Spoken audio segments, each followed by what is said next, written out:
ఏ హామీని కూడా పరిపూర్ణంగా నిర్వర్తించలేకపోయారు, అమలు చేయలేకపోయారు. ముఖ్యంగా సూపర్ 6లో 50% కనీసం ప్రారంభం కూడా చేయలేదు. రిమైనింగ్ ప్రారంభం చేసినట్టుగా నటిస్తూ వచ్చారు. మొదటి సంవత్సరం అయితే జీరో, ఏమీ చేయలేదు. ఈ విధంగా ప్రజలని మోసం చేసేటటువంటి కార్యక్రమాలు చాలా పెద్ద ఎత్తున చేశారు. మొన్న సూపర్ 6 సూపర్ సక్సెస్ అయిందని చెప్పేసి అనంతపూర్లో ఒక పెద్ద బహిరంగ సభ నిర్వహించారు. ఆ బహిరంగ సభకు పెద్ద ఎత్తున జనాన్ని సమీకరించే కార్యక్రమం చేశారు. ఒక విధంగా చెప్పాలంటే తోలే కార్యక్రమం చేశారు. తోలారు కానీ సభ ప్రారంభమయ్యే సమయానికే వెలవెలబోయేటటువంటి పరిస్థితులు ఏర్పడ్డాయి. మొత్తానికి రాష్ట్రంలో ఉన్నటువంటి ప్రజానీకం అందరూ కూడా చంద్రబాబు నాయుడు గారి ప్రభుత్వాన్ని అనవసరంగా ఎన్నుకున్నాము, ఇచ్చినటువంటి వాగ్దానాలను నెరవేర్చడంలో ఈ ప్రభుత్వం విఫలమైపోయిందని బాహాటంగానే చెప్పుకుంటున్నటువంటి సందర్భం ఒకవైపున. మరొక వైపున రాష్ట్రంలో విషజ్వరాలు, ఆరోగ్య పరిస్థితులు సరిగా లేకపోవటం, శానిటేషన్ సరిగా లేకపోవటం, విపరీతమైన విషజ్వరాలు వ్యాపించి ప్రజలు గందరగోళం పడుతున్నారు. కొన్ని చోట్ల మరణాలు అయితే జరుగుతూ ఉన్నాయి. ముఖ్యంగా తురకపాలెంలో అంతుపట్టని వ్యాధుల్లాగా వచ్చేసి ఒక 100 రోజుల్లో 30-40 మంది ప్రాణాలు కోల్పోయినటువంటి పరిస్థితి కనిపిస్తూ ఉన్నది. దానితో పాటు అనేక రకాలుగా రాష్ట్రంలో పరిపాలన విఫలమైపోయినటువంటి సందర్భాన్ని పురస్కరించుకొని చంద్రబాబు నాయుడు గారు రకరకాల డ్రామాలు ఆడేటటువంటి పరిస్థితి చేస్తున్నారు. ముఖ్యంగా ఏంటంటే ఈ ప్రభుత్వానికి వ్యతిరేకంగా డిసెంట్గా ఎవరు మాట్లాడినా సహించే పరిస్థితిలో లేరు.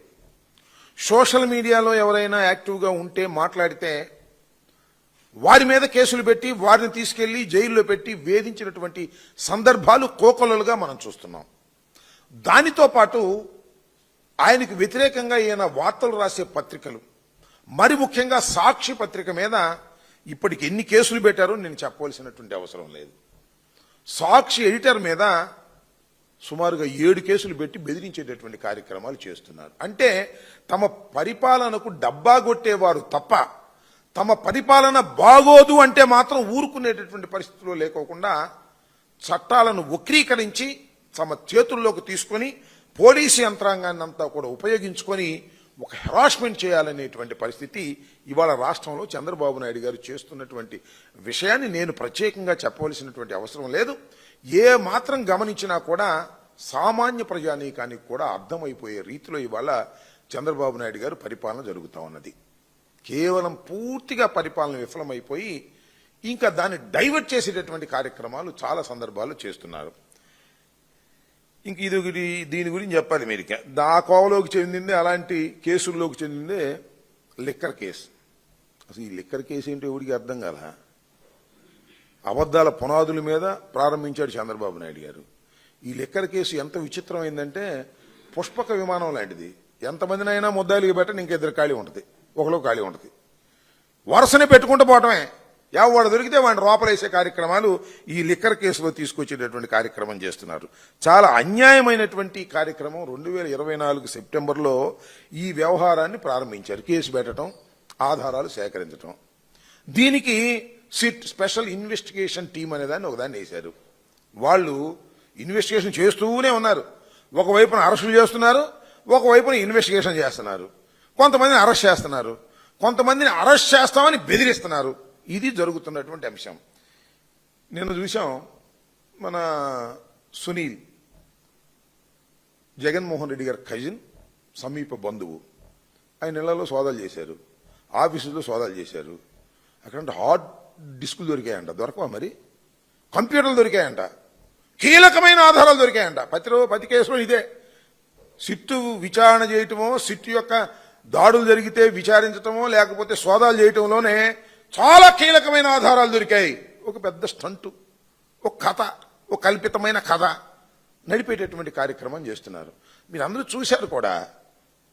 కేసిరెడ్డి వ్యవహారంలో 11 కోట్ల రూపాయలు సీజ్ చేశామన్నారు. ఈ 11 కోట్ల రూపాయలు ఎక్కడివి, ఏమిటి అని కోర్టు ద్వారా పిటిషన్ పెట్టి అడిగితే తెల్లముఖం వేశారు. ఎక్కడో చెప్పలేనటువంటి పరిస్థితి. అంత కట్టుకథ అనేది చాలా క్లియర్గా అర్థమైపోతున్నటువంటి అంశాలు మనం చూస్తున్నాం. అంతేకాదు, మీరు రాష్ట్ర ప్రజానీకం కానీ, మేధావులు కానీ, న్యాయ నిపుణులు కానీ ఆలోచించదగినటువంటి ఒక కీలకమైన పరిణామాన్ని మనం చూసాం. అదేంటంటే షార్ట్ షీట్ ఫైల్ చేయలేకపోయారు. ఫైల్ చేశారు, అన్ని తప్పులు దడకే. జడ్జి గారు ఇది ఏమిటి, దీని మీద కొన్ని సమాధానాలు చెప్పండి అని తిప్పి పంపిస్తే మళ్ళీ తిరిగి లేదు. ఈ నోట్లు ఎక్కడే అంటే తిరిగి సమాధానం లేదు. అంటే దీన్ని బట్టి అర్థమవుతుంది ఏంటి, నేరారోపణ చేశారు కానీ దానికి సంబంధించినటువంటి ఆధారాలను సమీకరించడంలో మాత్రం పూర్తిగా సిట్ విఫలమైపోయింది. చంద్రబాబు నాయుడు గారు ఏం చెబితే అది చేసేటటువంటి పరిస్థితి. మొన్న ఈ మధ్యన మా మీద కూడా లిక్కర్ కేసులో, ట్రాన్స్పోర్ట్ కేసులో అంట, అంబటి రాంబాబు, ఆ నాగేశ్వరరావు గారి అబ్బాయి, లేకపోతే ఆ విజయేందర్ రెడ్డి, ఆ కేతిరెడ్డి వర్షం రాసేస్తున్నారు. ఎవడ మీద కోపం ఉంటే, ఎవడ ప్రెస్లో మాట్లాడితే వాడికి ఈ లంగర్ తిప్పేస్తున్నారు, పడవ తిప్పేసి ఖచ్చితంగా మా ఇంటికి వచ్చేసింది అనమాట ఇన్వెస్టిగేషన్ కోసం. ఏంది నాకు అర్థం కాల. ఆధారాలు లేకోకుండా కేవలం పొలిటికల్ వెండేటాతో కేసులు పెట్టి వేధించాలనేటువంటి ప్రయత్నం చేయటం చాలా దురదృష్టకరం. ఏదైనా ఒక ఇష్యూ వచ్చిందనుకో, దాన్ని డైవర్ట్ చేయడం కోసం సిట్టు విచారణకు పిలిచింది కొంతమందిని. నాకు చాలా ఆశ్చర్యం వేసింది ఏంటంటే, సిట్టు వెళ్ళి సోదాలు చేస్తుంది, లేదా దానిలో ముద్దాయిల దగ్గర నుంచి ఫోను తీసుకుంటుంది, ఆ ఫోన్లో నుంచి కొన్ని నెంబర్లు తీసుకుంటుంది, ఆ నెంబర్లోనే పిలుస్తుంటారు. చివరికి ఎలాంటి చేస్తున్నారంటే, మనం బాత్రూమ్ కడగడానికి కూడా నెంబర్ పెట్టుకుంటామే, వాళ్ళని కూడా పిలుస్తున్నారు, లేదా డ్రైవర్ని వాళ్ళని కూడా పిలుస్తున్నారు, పిలిచి వాళ్ళని విచారిస్తున్నారు. ఇంత దౌర్భాగ్యంగా ఉంది సిట్ యొక్క విచారణ. ఇలాంటి దౌర్భాగ్యమైనటువంటి విచారణలు చేసి ఏదో ఉంది దీనిలో అనేటువంటి భావన కలిగించటం కోసం ప్రయత్నం చేస్తున్నారు తప్ప ఎక్కడా కూడా సరైనటువంటి ఆధారాలు సేకరించడంలో పూర్తిగా విఫలమైపోయినటువంటి ఈ స్పెషల్ ఇన్వెస్టిగేషన్ టీముని ఏమనాలో అర్థం కానటువంటి పరిస్థితి కనిపిస్తూ ఉంది. ఈ రాష్ట్రంలో ఎరువులు లేవు. ఇవాళ ఎరువులు లేక గందరగోళ పడుతుంటే రాష్ట్ర ప్రజానీకం, రైతాంగం ఎక్కడైనా సరే తెలుగుదేశం వాళ్ళు కనపడితే అసలు మీరు మాకు ఎరువులు సప్లై చేయలేకపోతున్నారు, రైతులు తిరగబడతా ఉంటే మధ్యలో తీసుకొచ్చి ఈ సిట్ ఇన్వెస్టిగేషన్ గురించి మాట్లాడేటటువంటి పరిస్థితి చేస్తారు. ఈ సిట్ ఇన్వెస్టిగేషన్లో ఇద్దరు ప్రధానమైనటువంటి ఇన్వెస్టిగేటర్స్ ఉన్నారు. వాళ్ళు ఎవరంటే, ఒకటి ఆంధ్రజ్యోతి, రెండు ఈనాడు. ఫ్రంట్ పేజీలు రాసేస్తారు. ఏయో దొరికాయి, ఏదో గందరగోళం అయిపోయింది, కీలకమైన ఆధారాలు దొరికాయి, డబ్బులు దొరికాయి, గాడిద గుడ్డు దొరికాయి, ఇవన్నీ కథలు రాస్తారు. ఈ కథల ప్రకారం వాళ్ళు ఛార్జ్షీట్ పడేస్తారంటే ఛార్జ్షీట్ పడే విధానంలో ఈ కథలు ఏమి ఉండలేదు. ఒక లోపభూయిష్టమైనటువంటి కేసుగా తయారైంది. ఇది అద్భుతమైన ఒక కల్పిత కథ అని చెప్పడానికి నేను ప్రత్యేకంగా చెప్పవలసిన అవసరం లేదు. ఈ సిట్ ఇన్వెస్టిగేషన్ ప్రారంభమైన దగ్గర నుంచి ఇప్పటిదాకా జరుగుతున్నటువంటి వ్యవహారాలు కానీ, అరెస్టులు కానీ, అరెస్ట్ చేసిన తర్వాత బెయిల్ ఇస్తున్న తీరు కానీ, ఆ తర్వాత వీళ్ళు ఇన్వెస్టిగేషన్ టీం సంబంధించిన వాళ్ళు ఛార్జ్షీట్ పడేస్తే ఆ ఛార్జ్షీట్ను గురించి ప్రశ్నిస్తున్నటువంటి విషయాలు కానీ, ఆ ఛార్జ్షీట్ రిటర్న్ అయితే మళ్ళీ తిరిగి సరైన సమయంలో పెట్టలేకపోవటం కానివ్వండి, లేదు ఈ 11 కోట్ల రూపాయలు ఎక్కడి నుంచి వచ్చాయి, ఎలా తీసుకొచ్చారు, దీని నెంబర్లేంటి, వీటి చెస్ట్లో కలపకండి అని చెబితే దానికి సమాధానం చెప్పలేనటువంటి పరిస్థితుల్లో ఇవాళ ఏదైతే విచారణ ఇన్వెస్టిగేషన్ డిపార్ట్మెంట్ ఉందో అది పిల్లి గంతులు వేస్తూ కుప్పగంతులు వేస్తూ చేస్తున్నటువంటి విధానం చూస్తుంటే సిట్ అనేది ఒక అద్భుతమైన కథని, అది చంద్రబాబు నాయుడు గారు, లోకేష్ గారు అల్లిన కథకి రూపకల్పన చేసేటటువంటి ప్రయత్నంలో ఉంది తప్ప వాస్తవాలను బయటకు తీసుకొచ్చేటటువంటి కార్యక్రమంలో లేకపోవటం చాలా దురదృష్టకరం. దీన్ని చూపించి బెదిరించి ఏదో ఒక విధంగా వైఎస్ఆర్ కాంగ్రెస్ పార్టీని, జగన్మోహన్ రెడ్డి గారిని, పత్రికల్ని లేదా మరొకరిని బెదిరించి నొక్కేయాలనేటువంటి తాపత్రయంతో ఇవాళ చంద్రబాబు నాయుడు గారి ప్రభుత్వం పనిచేయటం చాలా దురదృష్టకరమని కూడా ఈ సందర్భంగా చెబుతూ ఉన్నా. ఈ మొట్టమొదటి ఈ లిక్కర్ కేసు సంబంధించి 50,000 కోట్ల రూపాయలు దీనిలో స్కామ్ జరిగింది అని చెప్పారు. ఈ ఎల్లో పత్రికలు రాశాయి. కొందరం పోయిన తర్వాత తూచి 30,000 అని చెప్పారు. అది పోయిన తర్వాత 18,000 కోట్లని రాశారు. వీళ్లే రాసిన వాళ్ళందరూ వీళ్లే, కొత్త వాళ్ళు ఏం కాదు, సేమ్ పత్రికలే. 18,000 కోట్లు అన్నారు. ఆ తర్వాత తూచి 3,000 కోట్లు అన్నారు. ఇప్పుడేమో 2,000 పైచిలకు అంటున్నారు. సీజ్ చేసిందేమో 11 కోట్లు అంటున్నారు. అది కూడా సీజ్ చేసింది వాళ్ళు పెట్టుకుని సీజ్ చేసినటువంటి సందర్భం.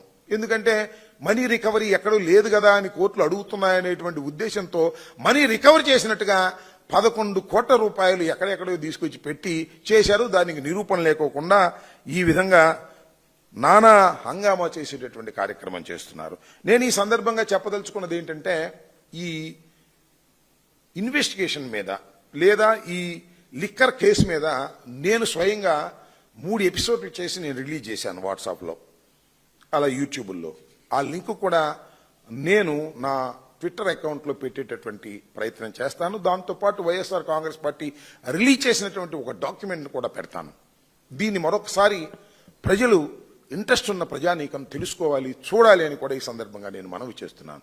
ఎందుకంటే ఒక అద్భుతమైన, ఒక అసత్యమైనటువంటి కథనాన్ని అల్లి జగన్మోహన్ రెడ్డి గారిని, వైఎస్ఆర్ కాంగ్రెస్ పార్టీని ఇరికించాలి, అందరినీ కేసుల్లో పెట్టాలి, అందరినీ జైల్లో పెట్టాలి, అందరినీ కేసుల్లో పెట్టి జైల్లో పెడితే భయపడిపోతారు, భయపడిపోతే మా ఇష్టం వచ్చినట్టుగా పరిపాలన చేసుకోవాలనేటువంటి ఒక నీచమైన రాజకీయ కుట్రతో ప్రారంభమైనటువంటి కేసే ఈ లిక్కర్ కేసు.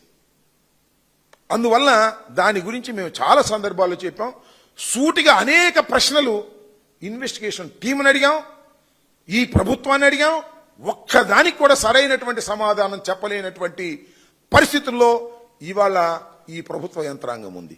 కేవలం కక్ష సాధింపు ధోరణితో మాత్రమే ఈ కేసుని నడుపుతా ఉన్నారు.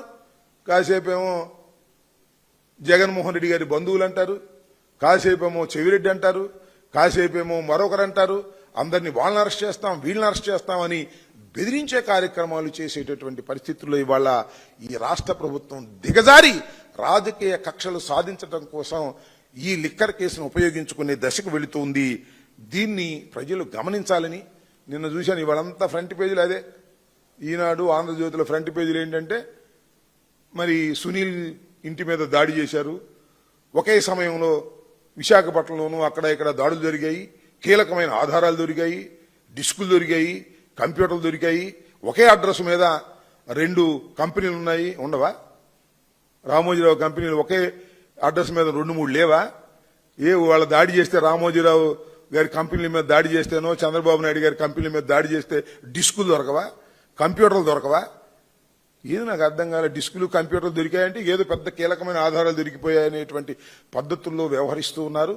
కేవలం మసిపూసి మారేడికాయ చేసి మమ్మల్ని దోషులుగా చిత్రీకరించాలనేటువంటి ఒక దురుద్దేశంతో ఇవాళ ఈ రాష్ట్ర ప్రభుత్వం, చంద్రబాబు నాయుడు గారు, లోకేష్ గారు ప్రయత్నం చేయటం చాలా దురదృష్టకరం. ఒక్కటే అడుగుతా ఉన్నా, జగన్మోహన్ రెడ్డి గారి పరిపాలనలో లిక్కర్ మీద ఒక ప్రత్యేకమైన శ్రద్ధ చూపించాం. లిక్కర్ వాడకం తగ్గించాలనేటువంటి ప్రయత్నం చేశాం. లిక్కరు, మంచి లిక్కర్ అందించాలనేటువంటి ప్రయత్నం చేశాం. నాకు తెలియగలుగుతానండి, మద్యాన్ని ప్రభుత్వం అమ్మితే అక్కడ స్కామ్ ఎట్లా జరిగింది? నాకు తెలియగలుగుతున్నా. మద్యాన్ని ప్రభుత్వం అమ్మితే స్కామ్ జరగదు, మద్యాన్ని నియంత్రిస్తే స్కామ్ జరగదు. విక్రయాలు తగ్గించాం, పెంచలేదే మేము. విక్రయాలన్నీ కూడా తగ్గించేటువంటి కార్యక్రమం చేస్తే స్కామ్ జరిగిందంటారు. అడ్డగోలు వ్యవహారంగా ఇవాళ చేస్తున్నారు. అదేమంటే లిక్కర్ వ్యవహారంలో కొంత ప్రజల్లో వ్యతిరేకత వచ్చిందనేటువంటి భావన తీసుకొచ్చేటువంటి కార్యక్రమం చేస్తున్నారు. ఇది చాలా దురదృష్టకరమైనటువంటి పరిణామం. వైఎస్ఆర్ కాంగ్రెస్ పార్టీ అధికారంలో ఉన్నప్పుడు లిక్కర్ని కంట్రోల్ చేయాలని, తక్కువ లిక్కర్ని వాడే విధంగా ప్రజలకు చెప్పాలనేటువంటి సదుద్దేశంతో పనిచేసినటువంటి ప్రభుత్వాన్ని ఇవాళ లిక్కర్ స్కామ్ వల్ల ఈ ప్రభుత్వం అనేక వేల కోట్లు దోచుకుందనేటువంటి పరిస్థితిని తీసుకొస్తున్నారు. ఇవాళ నిజంగా జరుగుతూ ఉంది లిక్కర్ స్కామ్ అని కూడా మనం చేస్తున్నాం. ఇవాళ ప్రైవేటీకరణ చేసి వందల వేల కోట్ల రూపాయలు దండుకునేటటువంటి కార్యక్రమం ఇవాళ నారా చంద్రబాబు నాయుడు గారు చేస్తున్నారు. మీ అందరికీ గుర్తుండే ఉంటుంది, చంద్రబాబు నాయుడు గారు గత ప్రభుత్వంలో కూడా జరిగినటువంటి అనేక స్కామ్స్ మీద లిక్కర్ కేసు కూడా చంద్రబాబు నాయుడు గారి మీద ఉంది. ఇవాళ చంద్రబాబు నాయుడు గారు బయట తిరుగుతున్నాడంటే 7 కేసుల్లో చంద్రబాబు నాయుడు గారు బెయిల్ తీసుకుని తిరుగుతా ఉన్నాడు. వాటన్నిటిని తిమ్మిరి బొమ్మని చేయాలనే ప్రయత్నం చేస్తున్నాడు. ఇవాళ ఇన్వెస్టిగేషన్ టీమ్స్ అనేది గందరగోళం చేయాలని చూస్తున్నాడు. ప్రభుత్వం వారి చేతిలోకి వచ్చింది కాబట్టి వారు మీద ఉన్నటువంటి కేసుల్ని ఇవాళ మాఫీ చేసుకోవాలనేటువంటి ఒక నీచమైన కుట్ర చేస్తున్నాడు. ఈ కుట్రలన్నింటినీ కూడా న్యాయస్థానాలు ఎదుర్కొంటాం. ఈ లిక్కర్ కేసు వ్యవహారంలో కూడా న్యాయస్థానాల్లో మేము చంద్రబాబు నాయుడు గారిని, ఈ ప్రభుత్వం చేస్తున్నటువంటి అన్యాయాలని ఎండగట్టేటటువంటి కార్యక్రమం చేస్తాం. మొన్న మీరు చూశారు, 3 ప్రధానమైన నిందితులకు బెయిల్ వచ్చేసింది. బెయిల్ వచ్చిన తర్వాత మళ్ళా కంగారు పడి అనేక గందరగోళాలు చేశారు. బెయిల్లో రిలీజ్ కాకుండా ఆపేటటువంటి ప్రయత్నం చేశారు. హైకోర్టుకు వెళ్లి బెయిల్ రద్దు చేయాలనేటువంటి కార్యక్రమం చేశారు. మీ అందరికీ మనం చేస్తున్నా, ఎవరైనా ఒక ముద్దాయిని ఒక కేసులో అరెస్ట్ చేస్తే విత్ ఇన్ 90 days లోపల వ్యాలిడ్ ఛార్జ్ షీట్ పడేయకపోతే ఆ ముద్దాయికి బెయిల్ మీద రిలీజ్ అయ్యేటటువంటి హక్కు ఉన్నది. అది రాజ్యాంగం కల్పించినటువంటి ప్రాథమిక హక్కు లాంటిది అనేది కూడా ఈ సందర్భంగానే మనవి చేస్తున్నా. ఇదే విషయంలో ధనంజయ రెడ్డి గారి విషయంలో కానీ, కృష్ణమోహన్ రెడ్డి గారి విషయంలో కానీ, లేదు బాలాజీ గారి విషయంలో కానీ వారు అరెస్ట్ అయిన తర్వాత 90 రోజులు నిండినా కూడా వ్యాలిడ్ ఛార్జ్ షీట్ ఫైల్ చేయటంలో సిట్ విఫలమైంది. కాబట్టి లోయర్ కోర్టు వారికి బెయిల్ మీద రిలీజ్ చేసింది. అది ముద్దాయిలకు ఇచ్చినటువంటి రాజ్యాంగ హక్కుని కోర్టు వారు అమలు చేస్తే దానికి నిప్పులు దొక్కిన కోతిలాగా గందరగోళం చేసి వాళ్ళ హైకోర్టులో వెళ్ళి వాళ్ళ ఫైల్ చేశారు. We will see in the high court. తప్పులేదు, చేయండి. హైకోర్టులో కూడా మా వాదనలు వినిపిస్తాం. దానికి తగ్గట్టుగా కూడా దానికి తీర్పులు వచ్చే విధంగా మా ప్రయత్నాలు మేము చేస్తాం తప్ప మీరు రాజ్యాంగాన్ని చట్టాన్ని ఉల్లంఘించి ఏదో ఒక విధంగా జగన్మోహన్ రెడ్డి గారి పార్టీని, వైఎస్ఆర్ కాంగ్రెస్ పార్టీని అణచాలని మీరు చేసే ప్రయత్నాన్ని మేము విఫలం చేసేటటువంటి కార్యక్రమంలో ఉంటాం. రాను రాను ప్రజల్లో మీరు చేస్తున్నటువంటి ఈ అపవిత్రమైనటువంటి కార్యక్రమాలు ప్రజలు గమనిస్తూ ఉన్నారు. దానికి తగ్గట్టుగానే ప్రజలు కూడా నిర్ణయాలు చేస్తారని ఈ సందర్భంగా చెప్పదలుచుకున్నాను.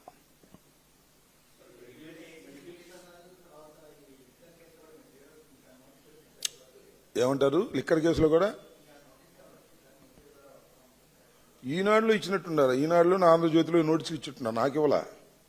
ఈనాడులో మా ఫోటోలు వేసి 250 కోట్ల రూపాయలు లిక్కర్ ట్రాన్స్పోర్ట్లో మేము మింగేసామని రాశాడు రామోజీ గారి అబ్బాయి కిరణ్ గారు. ఆయన రాస్తే ఇన్వెస్టిగేషన్ టీం కూడా విచారణ చేస్తుందని నా అభిప్రాయం. ఇలా కాస్త ఎక్కువగా మాట్లాడే వాళ్ళని, అంటే ఎక్కువ సార్లు ప్రెస్ మీట్లు చేసే వాళ్ళ మీద వాళ్ళు ఈ రకమైన ప్రయోగం, లిక్కర్ కేసులో ఉన్నటువంటి ప్రయోగాలని మా మీద చేస్తున్నారు. చేయనియండి, మాకు ఏ విధమైన అభ్యంతరం లేదు. అంతకుముందు ఏంటి సత్తెనపల్లిలో విజిలెన్స్ ఎంక్వైరీ అన్నారు. వర్షనే ఒకటి వస్తున్నారు.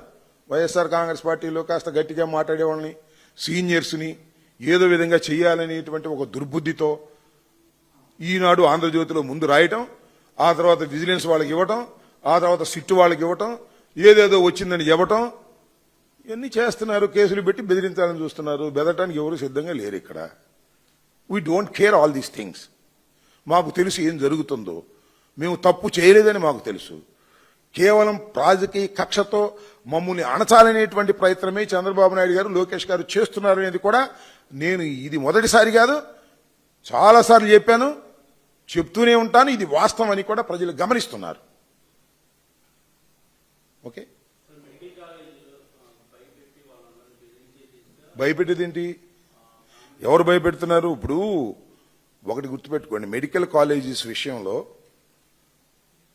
జగన్మోహన్ రెడ్డి గారి stand is very clear. Jaganmohan Reddy గారు ఒక మాట చెప్పి మరొకటి చేసేటటువంటి తత్వం కలిగినటువంటి నాయకుడు కాదు. Is a very bold man. జరగబోయే విషయాన్ని చాలా స్పష్టంగా చెప్పారు. అంటే ఇది బెదిరింపని మీరు అనుకుంటే సరిపోదు. లేదు ఈనాడు రాస్తే సరిపోదు, లేదు ఆంధ్రజ్యోతి రాస్తే సరిపోదు, లేదు చంద్రబాబు నాయుడు రాస్తే సరిపోదు, చంద్రబాబు నాయుడు గారు చెప్తే సరిపోదు, లేదు లోకేష్ చెప్తే సరిపోదు. చాలా స్పష్టంగా చెప్పారు. That will reiterate in my press meet also. ఏం చెప్పదలుచుకున్నామంటే మా పార్టీ తరఫున, అయ్యా ఇవాళ చంద్రబాబు నాయుడు గారు కష్టపడి వైఎస్ఆర్ కాంగ్రెస్ ప్రభుత్వంలో మెడికల్ కాలేజీలు నిర్మించి మెడికల్ కాలేజీల ద్వారా పేద ప్రజానీకానికి మేలు చేయాలని ప్రయత్నం చేస్తే మీరొచ్చి అమ్ముకునే కార్యక్రమం చేస్తున్నారు. అయ్యా కొనేవాళ్ళు ఎవరన్నా ఉంటే రండి అని అడుగుతున్నారు. ఆ కొనేవాళ్ళకి చెప్తున్నాం, మీరు తొందరపడి కొన్నారా, మేము అధికారంలోకి వచ్చిన తర్వాత ఈ కొన్నవి క్యాన్సిల్ చేస్తాం అని చెప్తున్నాం. Very bold. దీనిలో ఏమీ సందేహం ఏమీ లేదు, దీనిలో దాయాల్సిన అవసరం ఏమీ లేదు. జగన్మోహన్ రెడ్డి గారు సూటిగా చెప్పారు, ఆ కొనేవాళ్ళంటే పెట్టుబడిదారులంట, రాష్ట్రానికి పెట్టుబడులు వస్తున్నాయంట. ఇదేనా పెట్టుబడులు? కాలేజీలు అమ్మేయటం పెట్టుబడులా? కొనేవాళ్ళు పెట్టుబడిదారులా? కొనేవాళ్ళు ఎవరో మనకు తెలీదా? కొనేవాళ్ళు నీ తాబేదారులేగా. అన్ని కాలేజీలు పూర్తి చేసుకుని సిద్ధంగా ఓపెనింగ్ ఉన్నటువంటి కాలేజీలని ఇవాళ మార్కెట్లో పెట్టి అంగడి వస్తువులాగా నువ్వు అమ్మే ప్రయత్నం చేస్తున్నప్పుడు కళ్ళు మూసుకొని కూర్చోవడానికి వైఎస్ఆర్ కాంగ్రెస్ పార్టీ సిద్ధంగా లేదు. 5 సంవత్సరాలు ఈ రాష్ట్రాన్ని పరిపాలించినటువంటి పార్టీ వైఎస్ఆర్ కాంగ్రెస్ పార్టీ. 5 సంవత్సరాల పాటు ముఖ్యమంత్రిగా పనిచేసినటువంటి వ్యక్తి జగన్మోహన్ రెడ్డి గారు.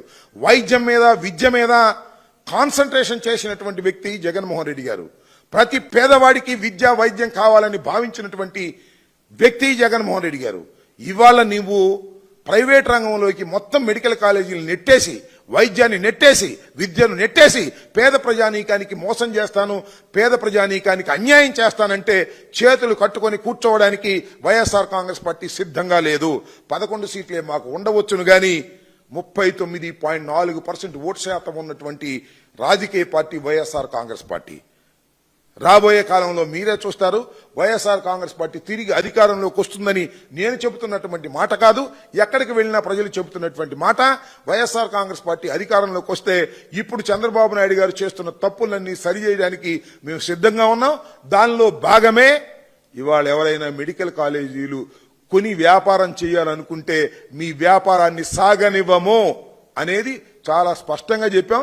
ఇది బెదిరింపు కాదు, ఉన్న వాస్తవం అని కూడా చెప్పదలుచుకున్నాను. వాళ్ళేం పెట్టుబడిదారులు కాదు, వాళ్ళు పెట్టుబడిదారులు ఇక్కడ తీసుకొచ్చి పెట్టే పరిస్థితి లేదు.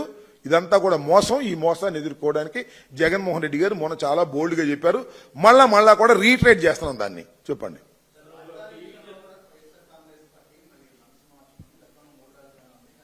మొన్న know that is not correct. ఇప్పుడు చంద్రబాబు నాయుడు గారు రాజధాని అమరావతి అని చెప్పాడు. మేము రాజధాని అమరావతి కాదని ఎప్పుడు చెప్పలా, 3 రాజధానులు అని చెప్పాము.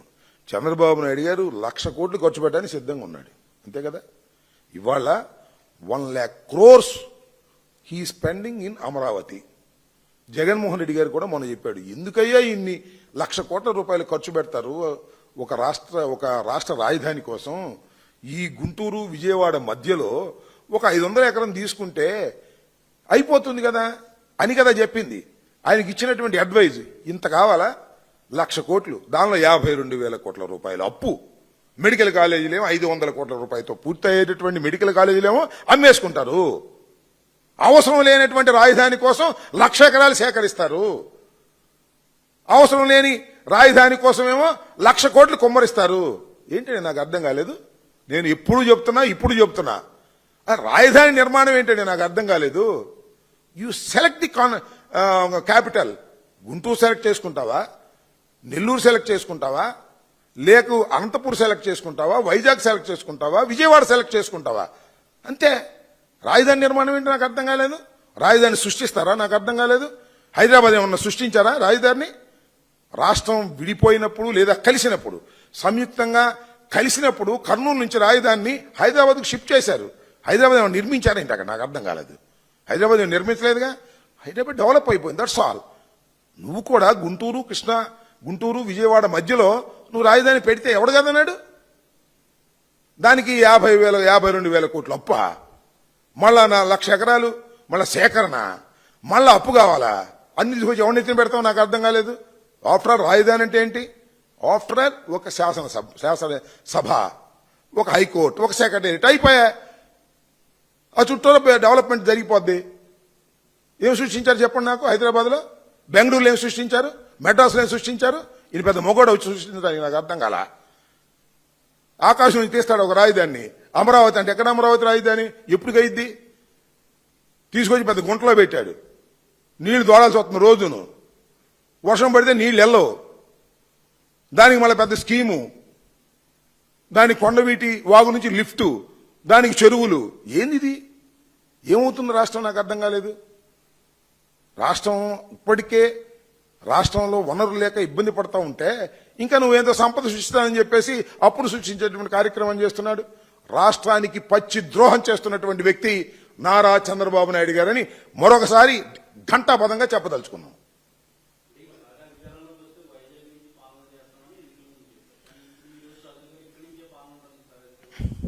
ఇంకా ఒక విషయం చెప్తున్నా, మేము మొన్న చెప్పింది జగన్మోహన్ రెడ్డి గారు చాలా స్పష్టంగా చెప్పాడు. చంద్రబాబు నాయుడు గారు చేస్తున్నది తప్పు. ఆయన చేయదలుచుకుంటే, సింగిల్ రాజధానిగా పెట్టదలుచుకుంటే గుంటూరు విజయవాడ మధ్యనే 500 ఎకరాల్లో నిర్మించవచ్చని సలహా ఇచ్చారు. మేము 3 రాజధానులని చెప్పాము. అన్ని ప్రాంతాలు మాకు సమానం అనే ఉద్దేశంతో మేము పార్టీ ఓడిపోయాము. ఇవాళ ఇంకా దాని మీద చర్చ జరగలేదు. మేము 3 రాజధానికి కట్టుబడి ఉంటామా లేకపోతే ఒక రాజధాని కట్టుబడి ఉంటామా అనేది చర్చ జరగలేదు. చర్చ జరిగిన తర్వాత నిర్ణయించుకుంటాం. అంటే మీరు అడుగుతున్నారంటే ఏంటి అర్థం? ఒకటి మాత్రం నాకు చాలా సంతోషంగా ఉంది. అదేంటంటే, ఏమండి మీరు అధికారంలోకి వస్తే ఏంటి పరిస్థితి అని అడుగుతున్నారు అన్ని చోట్లకి ఎక్కడికి వెళ్ళినా. అంటే మేము అధికారంలోకి వస్తున్నామనే విషయాన్ని ఆ ప్రశ్నించే వాళ్ళందరికీ అర్థమైపోయింది అనమాట. ఏది సంవత్సరం నిండి ఇంకా సంవత్సరం 6 మాసాలు కూడా కాల మీరు అధికారంలోకి వస్తే ఏమండి ఈ మెడికల్ కాలేజ్ సంగతి ఏంటి అడుగుతున్నారు. మీరు అధికారంలోకి వస్తే అమరావతిలో ఉంటారా అడుగుతున్నారు. మీరు అధికారంలోకి వస్తే ఏంటి అని అడుగుతున్నారు. మేము అడగడమే కాదు, లోకేష్ కూడా చెబుతున్నాడు, మేము ఊరు వెళ్ళామండి అక్కడ జగన్మోహన్ రెడ్డి గారు అధికారంలోకి రావడానికి గ్యారెంటీ ఏంటి అని అడుగుతున్నారంట. అందరికీ అనుమానం వచ్చేసింది, ఈ కూటమి ప్రభుత్వం 5 సంవత్సరాల తర్వాత ఉండేది కాదని, మళ్ళా జగన్మోహన్ రెడ్డి గారి అధికారంలోకి వస్తున్నారనేటువంటి భావన సర్వత్రా వినిపిస్తుందనే దానికి సంతోషం.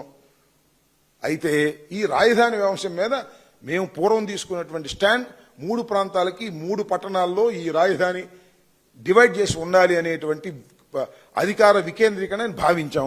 ఆ తర్వాత ఓటమి పాలయ్యాం. దానివల్లే ఓటమి పాలయ్యామని కొంతమంది అంటారు, కాదు కొంతమంది అంటారు. వీటన్నిటి మీద సుదీర్ఘమైన చర్చ జరగాలి. ఆ చర్చ జరిగినప్పుడు వీటన్నిటికీ సమాధానం చెప్తాం. ఇవాళ ఎవరు చెప్పినా ఒకటి మాత్రం వాస్తవం, జగన్మోహన్ రెడ్డి గారు మొన్న చెప్పింది, చంద్రబాబు నాయుడు గారు చేస్తున్నటువంటి అతి దారుణమైన 1,00,000 ఎకరాలు 1,00,000 కోట్ల కన్నా అది కరెక్ట్ కాదు. 500 ఎకరాలతో రాజధానిని మీరు చేస్తే బాగుంటుందని ఒక సలహా ఇచ్చారు. ఆ సలహా మేము పాటించము, గంగలోనే దూగుతాము, లేదా కొండవీటి వాగులోనే దూగుతాము, లేదా ఈ గుంటలోనే రాజధాని పెడతాము, ఈ గుంటలోనే 1,000 కోట్లు 1,00,000 కోట్లు ఖర్చు పెడతామంటే ఆయన కర్మ. దానికి ప్రజలు బాధ్యత వహించాల్సిన పరిస్థితి. ఇవాళ లబోదిబం అంటున్నారండి అమరావతిలో ఉన్నటువంటి రైతాంగం. చంద్రబాబు నాయుడు గారికి ఓట్లు వేసినటువంటి రైతాంగం లబోదిబం అంటున్నారు. ఏంది కర్మ అని. 52,000 ఎకరాలు ఇస్తే దానికి దిక్కు లేదు, మళ్ళా 43,000 ఎకరాలు మేము ఎక్వైర్ చేస్తామని చెబుతున్నాడు. సిగ్గుశరం లేదని వాళ్ళే లబోదిబం అంటున్నారు. చంద్రబాబు నాయుడికి సంబంధించిన వాళ్ళేం వైసీపీ వాళ్ళు కాదు, వాళ్ళే లబోదిబం అంటున్నాడు. వాళ్ళు ఏడుపులు కొట్టుకుపోతాడు చంద్రబాబు నాయుడు, గుర్తుపెట్టుకోమని మనం చేస్తున్నా. మొన్న ఏందండి రాజధాని మునిగిందంటే అక్కడ రాజధాని మునిగిందంటే మేము ఒప్పుకుంటాం అన్నారు. ఎందుకు పాల్గొట్టారే? కొత్తగా వేశారుగా ఒక హైవేని, చూశారుగా మీరు హైవే కొత్తది. ఇక్కడ నుంచి నూజివీడు మన ఇబ్రహీంపట్నం దగ్గరికి వెళ్ళి అక్కడ నుంచి ఎయిర్పోర్ట్ దాకా వెళ్ళిద్ది. దాన్ని అడ్డుగోలు పాల్గొట్టేశారు.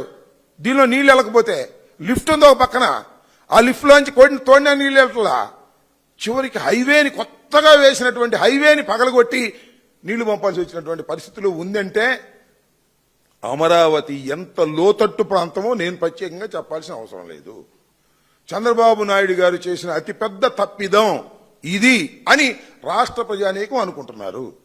అమరావతి పూర్తయ్యేది కాదు, ఈ 3.5 సంవత్సరాలు కాదు, 30 సంవత్సరాలైనా అమరావతి పూర్తి కాదు. అంత పెద్ద ప్రాజెక్ట్ పెట్టాడు చంద్రబాబు నాయుడు గారు. అది ఒక ఆదాయపు సోర్స్గా క్రియేట్ చేసుకున్నాడు. అప్పుడెప్పుడు మోడీ గారు అన్నాడే పోలవరం ఇది ఏటీఎం అని, ఇది ఒక ఏటీఎం, అమరావతి ఒక ఏటీఎం. 52,000 కోట్ల అప్పులు తీసుకొచ్చాడు, టెండర్ పిలిచాడు, దానిలో మొబిలైజేషన్ అడ్వాన్స్ ఇస్తాడు, దానిలో 8% వెనక్కి తీసుకుంటాడు, మళ్ళీ కొంత పర్సెంటేజ్ తీసుకుంటాడు. ఆయన వాళ్ళ అబ్బాయి సూట్ కేసు సర్దుకుంటారు, హైదరాబాద్ తీసుకుపోతారు. ఇదే పని. ఓకే, ఏంటండి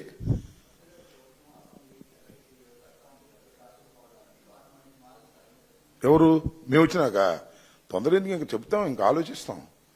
ఇప్పుడు మా పూర్వపు విధానం 3 రాజధానులు, దాని నుంచి ఇంకా పూర్తి చర్చ జరగాలి.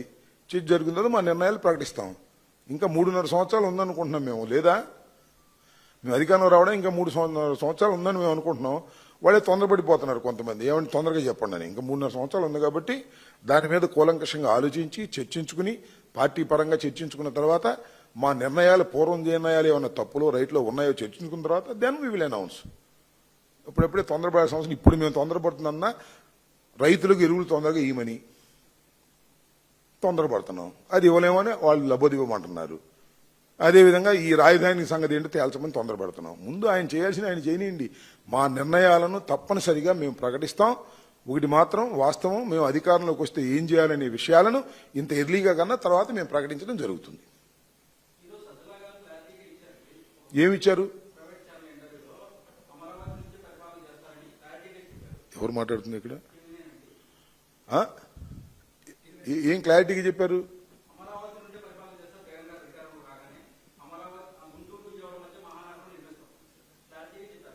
చెప్పారా? నేను చూడలేదు అది. మరి క్లారిటీగా చెప్పారని నేను అనుకోలేదు, నేను చూడలేదు దాన్ని. I have not followed that. ఒకటైతే వాస్తవం, మొన్న జగన్మోహన్ రెడ్డి గారు చాలా స్పష్టంగా చెప్పింది, చంద్రబాబు నాయుడు గారు సలహా ఇచ్చారు. నేను దాని మీద నేను చూడలేదు కాబట్టి నేను కామెంట్ చేయలేను. ఇంకా మా నిర్ణయాలు ఏమి జరగలేదు.